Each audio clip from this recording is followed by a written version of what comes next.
చూడండి ఫ్రెండ్స్, పళ్ళన్నీ ఏరి ఇలా వేసి ఈవిడ మా పెద్దమ్మ గారు పళ్ళు ఎలా చిక్కుతున్నారు చూడండి. పెద్దమ్మ హాయ్ చెప్పు, ఇలా చెప్పు హాయ్.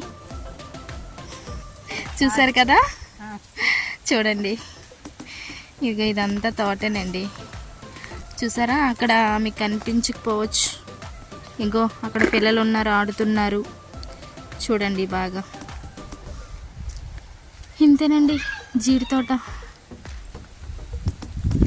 ఇలా ఉంటుంది. మా అమ్మగారు వస్తున్నారు.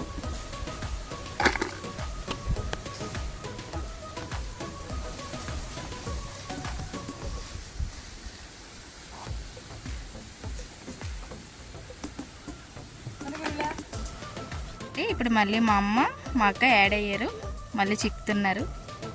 ముగ్గురు చిక్కుతారు. ఈరోజు చిక్కగలరా లేదా అసలు, ఇన్ని పళ్ళు ఉన్నాయి చూడండి. అక్క అక్క అమ్మ హాయ్ చెప్పండి. Okay okay bye friends. ఈరోజుకి మా పెద్దని చూపిస్తుంది, చూసారా, తింటారా మీరు?